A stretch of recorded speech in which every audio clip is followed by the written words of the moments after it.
To humans belong the plans of the heart, but from the Lord comes the proper answer of the tongue. All a person's ways seems pure to them, but motives are weighed by the Lord. Commit to the Lord whatever you do, and he will establish your plans. The Lord works out everything to its proper end, even the wicked for a day of disaster. The Lord detests all of the proud of heart. Be sure of this, they will not go unpunished. Through love and faithfulness, sin is atoned for. Through the fear of the Lord, evil is avoided. When the Lord takes pleasure in anyone's way, he causes their enemies to make peace with them. Better a little with righteousness than much gain with justice. In their hearts, humans plan their course, but the Lord establishes their steps. The lips of a king speak as an oracle, and his mouth does not betray justice. Honest scales and balances belong to the Lord. All the weights in the bag are of his making. Kings detest wrongdoing, for a throne is established through righteousness. Kings take pleasure in honest lips. They value the one who speaks what is right. A king's wrath is a messenger of death, but the wise will appease it. When a king's face brightens, it means life. His favor is like a rain cloud in spring. How much better to get wisdom than gold, to get insight rather than silver. The highway of the upright avoids evil. Those who guard their ways preserve their lives. Pride goes before destruction, a haughty spirit before a fall. Better to be lowly in spirit along with the oppressed than to share plunder with the proud. Whoever gives heed to instruction prospers, and blessed is the one who trusts in the Lord. The wise in heart are called discerning, and gracious words promote instruction. Prudence is a foundation of life to the prudent, but folly brings punishment to fools. The hearts of the wise make their mouths prudent, and their lips promote instruction. Gracious words are a honeycomb, sweet to the soul and healing to the bones. There is a way that appears to be right, but in the end it leads to death. The appetite of laborers works for them, their hunger drives them on. A scoundrel plots evil, and on their lips it is like a scorching fire. A perverse person stirs up conflict, and a gossip separates close friends. A violent person entices their neighbor and leads them down a path that is not good. Whoever winks with their eye is plotting perversity. Whoever purses their lips is bent on evil. Gray hair is a crown of splendor. It is attained in the way of righteousness. Better a patient person than a warrior, one with self control than one who takes the city. The lot is cast into the lap, but its every decision is from the Lord. That is Proverbs 16. And every time I read that passage, I'm overwhelmed by the sheer volume of things that I can relate to and what I need to think about. But specifically today, the idea that I'm wrestling through is what outcome am I gripping that was never mine to control? And I got thinking about lawsuits I've been in. I've been thinking about my days raising capital for projects where either I had too many projects and not enough money, or too much money and not enough projects. I got thinking about kind of all of the variables of this world, back to Genesis 1:1, trying to control, bring order to chaos, and not to people, but to situations and circumstances in the world. But then as I got thinking about this a little bit more, it came to my attention, came to the front of my mind that the typically the outcomes I get most upset about, that I'm trying to get control over, are the ones involving people. It's not the circumstances of, for example, the great financial crisis that set me back $1 million+. It's not the business failures that I've had relative to the thing I was doing. It's really the people that I have attempted in the past to control and dictate and manipulate and navigate the outcomes for.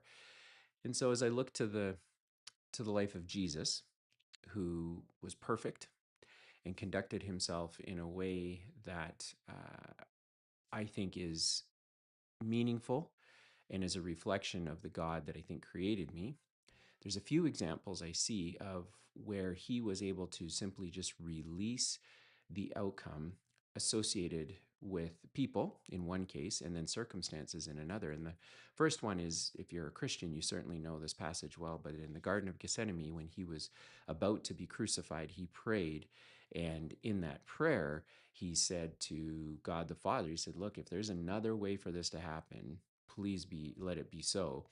Otherwise, I will do this knowing that you have complete control over the outcome and that you will direct what happens next. And if you're interested in reading about that, you can read it in Matthew 26 and it's verses 36 to 46. But the context is he's about to be hung on a cross. And if there was ever a time to grip an outcome and try to control it, being the Son of God, the perfect individual, that probably would have been a key moment. But then we also see a parable that he talks about in Mark 4:26 through 29, where he teaches that a farmer scatters seed on the ground and that the growth comes by something that the farmer doesn't understand. The farmer can't grow a seed. The farmer can't manipulate the life of a seed. All the farmer can do is plant it, nurture it, take care of it. Not only is that a perfect picture of what I'm called to be as a business owner, I'm not called to try and grow the seed. I can't do that. The 24-hour clock that we live in does that. There's God grows the seed. I plant the seed. He gives me the seed to plant. I plant it. He gives me the ability to take care of it. Kind of a throwback to the Garden of Eden. But he does the growing. I don't do the growing. The rain comes, the dirt provides nutrients, the fertilizer does what it needs to do. Like, I'm not in control of that stuff. My job is to manage it, not to grow it. And so, in terms of an outcome that I want, I have to be cognizant of the fact that there are circumstances in life. Like, God knows what he's doing. I don't need to know what he's doing. It'd be great because that'd be helpful and insightful, but I don't need to know. I just need to know that I'm called to take care of the seed that gets planted on the ground and that he's going to do the growth. And then there's another example. So we sort of see Jesus knowing he was going to be hung on a cross by people, and he committed that outcome to God. We then see the parable of the farmer where there was seed scattered and the farmer gives up control of growing the seed. The farmer simply understands that there are things that happen outside of his understanding that cause the seed to grow. And then lastly, in John 16:7, he tells the disciples, look, I'm going to go away. I'm going to leave the Spirit of God with you. And that Spirit will guide you and lead you as you go through the world and live your life. And so it's this idea that even though I'm not here, because the disciples really relied on him, much like, say, I don't know, the management team that I'm working with right now to transition out of a business. Even though I'm not going to be there run the business the way I have for the last 5 years, I'm still going to be available to help them, but they're going to end up needing to make their own decisions and take their own path. And so in the same way, Jesus says, look, I'm going to be crucified, I'm going to be hung on a cross, but I'm going to leave my Spirit with you, and you're always going to have what you need. And so God's always there. He's directing the outcomes. And so as I think through what outcome am I gripping that was never mine to control, I keep coming back to people. Anytime I've been involved in situations with people, that's usually where I'm trying to control the outcome. And it's really not mine to control. It's all God's all the time in everything. And some of the examples I think of, we a couple of years ago hired a bookkeeper.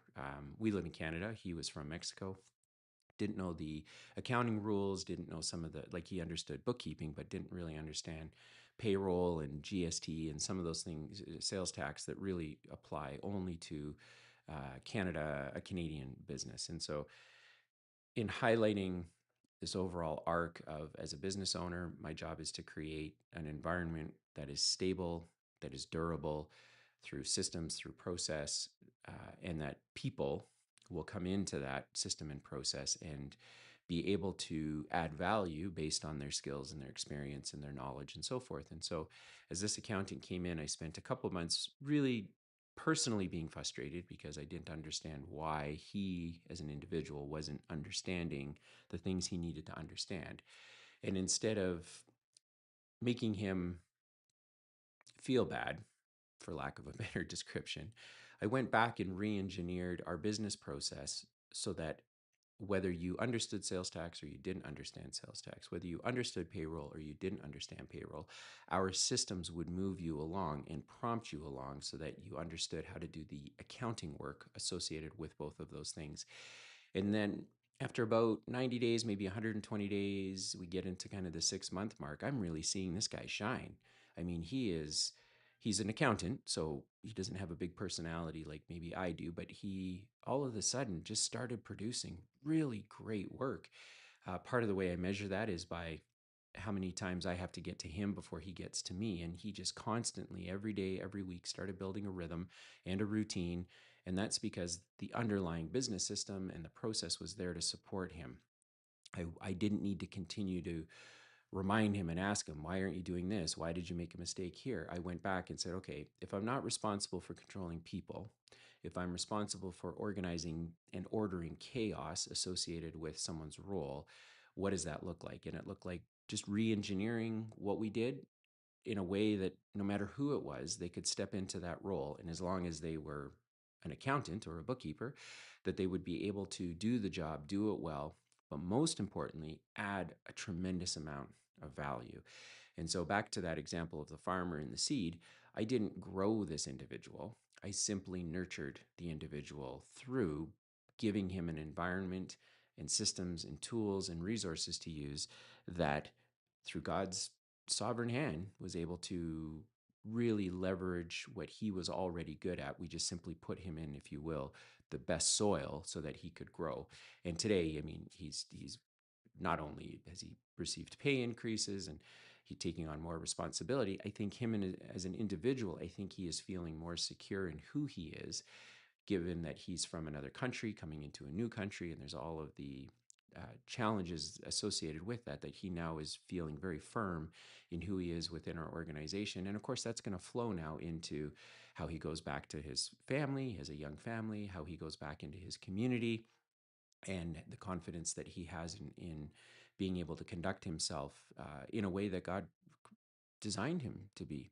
So I think Proverbs 16 is a great passage. There's so much in there. Today, I'm struck by just the question of what outcome am I gripping that I was never mine to control. And I thought it was all circumstantial stuff. But then as I dug a little deeper, I really find myself always being reminded that people, I can't control people. People are not my responsibility to control.